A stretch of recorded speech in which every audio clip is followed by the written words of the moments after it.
The end. The most dire, desolate place in the entirety of Minecraft. In a sense, even just the mere existence of this place as a whole is sort of a hint in itself that at one point, some kind of update will be coming to the end. I mean, the comparison almost doesn't even need to be made. Compare this place to the overworld, compare it to the nether that even more recently got an update. Alright, recently I guess I used that loosely. It's been 5 or 6 years now. Anyways, it feels like yesterday, alright? The nether getting an update, getting a complete overhaul, and before that update, it was sort of almost the equivalent as the end, except a little bit less bearable. When it comes to an update, the end is quite literally a blank canvas, and when it comes to an end update, I don't really put myself in a boat of the people who say, well, the end isn't meant to have an end update, because if that were the case, why did he get one before? You see, at one point, the end was exactly what the name would suggest, the end of the game. Nothing much to see here other than an ender dragon. They came around in Minecraft 1.9 and updated the end with the outer islands, chorus fruit, and end cities as well. In Mojang's vision of modern Minecraft, an end that is just completely empty like it is so glaringly, it doesn't really make sense to me. Awesome, so hint number 1 for the end update is the end itself. I mean, you compare it to literally anything else in the game and the quality level, it just doesn't make sense. So how you doing, everybody? This is me, Waddles, and welcome to one of the most fun theories of all time. If there were a potential update that Minecraft 1.22 could update, I think it's safe to say the end is probably one of the most exciting concepts. Over the course of the next however many minutes it is, you and I together will be taking a deep dive into just about every single end update hint or theory that I could dig up. Now, I did my best to dig up just about every single one for this video, but if you know of another one or have one, please, like Sabrina Carpenter or something, enlighten me down in the comments below, tap that like button, and let's go. Alright, so with that first relatively ambiguous reason out of the way, let's slide into something a little bit more specific and juicy. It's called the Ender Cup.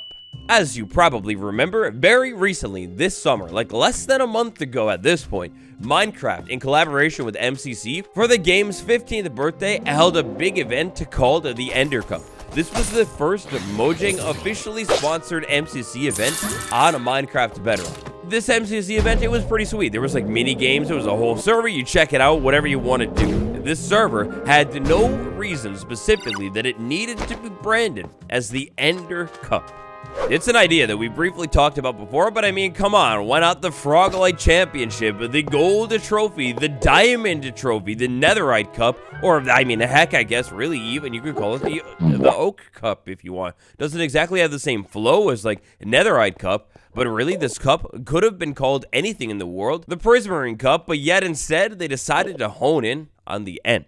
And of course, being end-themed and all, the promo for this event was all about the end. From the different cinematics, cutscenes, to celebrations, to even more, it's all end. And a reason that we'll get into a little bit more depth on later in this video, the timing is just interesting. Mojang has to know about the noise, the demand for an end update. In fact, the noise for an update, the temperature for one, is so high right now that there was a pretty large theory that started going around that at the end of the End Cup, there would be some kind of big end update reveal, like a trailer or something. Look, all I'm saying here is it's weird. It's a big monumental event. 15th anniversary Ender Cup. You could have branded it anything. You could have set it up in any style. And no. Instead, it's all about the end. Moving on, inside of the end, the only thing that exists currently is, of course, really the End City and the ship. Oh man, now look at this. To add a little bit of a crack in the theory that the end is meant to be so boring, repetitive, and just the same for over 10 years, well, like 10 years, whatever, to add some cracks to that theory, why in the world, if that were the case, are there so many end cities just all clustered together? If it was meant to be so empty, shouldn't there be like one and then nothing for thousands of blocks? Anyways, tucked inside of the world's safest end ship that I have ever seen, smallest city. Of course, we all know it, we all love it. Tucked inside of the hull of the endiest ship in the entire game, we've got a great prize. This great prize, if you can get a hold of it, is a little thing called the Elytra. Combine the Elytra with a little other buddy called the Rocket, and just like that, you've got some of the best transportation into the entirety of Minecraft. if you took a poll of like all of the Minecraft updates and additions of all time, I would guarantee that the Elytra, I mean, it's got to be somewhere within like the top 10 features. It's pretty sweet. It got even more sweet when years and years ago, the Elytra got rocket compatibility, meaning you could use rockets to launch the Elytra and travel around your world. Now, speaking of the Elytra, in an update that we often talk about here every once in a while, years and years ago, back during the development of Minecraft 1.18, the update that made the world more beautiful, for a total of like one snapshot during the 1.18 update cycle. In fact, in hindsight, it might have even been those experimental 1.18 snapshots. They were like snapshots before the official snapshots. Either way, back in the day, they were testing some Elytra changes that had to do with durability and how the durability was worn down and used in the Elytra. Essentially, right now, how it works is if I'm flying with the Elytra, even gliding, well, durability is being consumed 1 per second. How the new version of the Elytra would work is durability is only consumed when I'm boosting with the rocket. Otherwise, if I'm just, say, drifting and gliding like this, then my durability would not be being consumed at all. This would make the Elytra actually so much better in the vanilla game without any enchantments. The Elytra. Pretty obviously, if you want to get a hold of this thing, you need to head to the end. There's no denying at all that the Elytra is one of the most end-related items or armors of all time, exactly how it is in Minecraft. In fact, the number one. Maybe the devs' rework of the Elytra and transportation in general, well, it's gonna be a little bit of a larger undertaking. Maybe they've got bigger dreams for almost a total Elytra overhaul. And if that were the case, reworking the item so heavily, maybe, just maybe, it would make a little bit more sense to update and rework that item a little bit more heavily in an update that possibly directly relates to it, aka an end update. Look, you know, they say hindsight is 20/20. This promo from only a couple of weeks ago this summer, it seemed a little bit strange. Out of, again, all things that you could choose, why in the world do we need to go with an Enderman? Add a little bit of context to this whole thing and it gets a little bit more interesting. Why do we need to go with an Enderman, especially if this is all about a bath-themed product promo? So that whole Enderman teaser video, we didn't know it at the time, but it was actually all about an upcoming collab with Lush, bath bombs. I'll admit it, there's not very much meat to this theory, but I figured I'd just throw it in here. Out of any mod that you could use to pull that bath bomb out of the tub, logically, of course, you would use the one mob in the entire game that just absolutely hates the water. It can't stand it, right? Yes, right. Now it makes sense.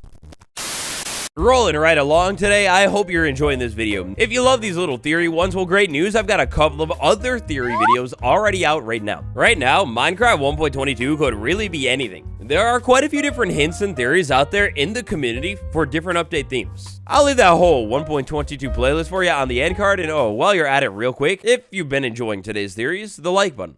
Consider tapping it, please and thank you. Yes, bugs. As of the recording of this video, there are so many bugs on the way to Minecraft that might, if we're lucky, already be rolled into a snapshot right now.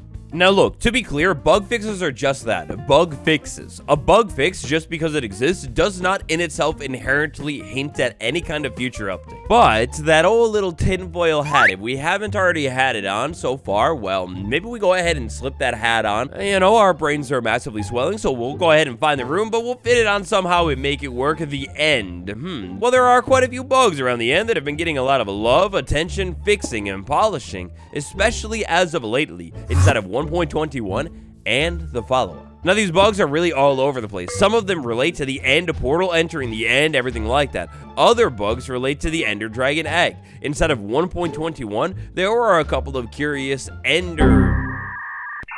I don't know how I completely forgot what this thing was called, but yeah, they were pretty late in the update cycle. A couple of end crystal changes as well. Look, like I said, bugs are just bugs. If there's a bug in the game, logically, it would be great of the devs to fix that bug ASAP.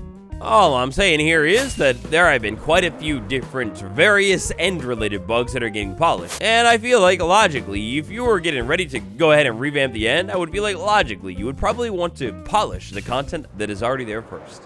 Alright, next up, for our next individual theory, let's think about Minecraft 1.21 and one of the largest things that it did. Of course, the 1.21 update was all about the trial chambers. Now in this update, alongside a whole bunch of trials, fun times, and adventures that can be had inside of this structure, there was a big focus on replayability, and maybe even, if possible, fixing that age-old little loot problem that Minecraft has, especially in a multiplayer setting. One of the big goals with the trial chamber was to make this structure be a structure that everyone could check out on the realm. Like, you could go and check it out first, but then somebody else can come back a little bit later on, take on the challenge again, and even better, pick up loot from the structure. It's a really cool concept, and in my opinion, it's a concept that the devs nailed, like, pretty much perfectly. Now, widening our scope here for a minute, let's think about the rest of Minecraft and maybe the single hardest to get item on a server, the Elytra. Ah, yes, the Elytra. We're so involved with the little buddy today, but the Elytra. The Elytra is so tricky to get in its current form in a multiplayer server because, well, the loot isn't really, like, renewable. You know, with the whole key thing that was added in this update, yeah, that just doesn't exist for the Elytra.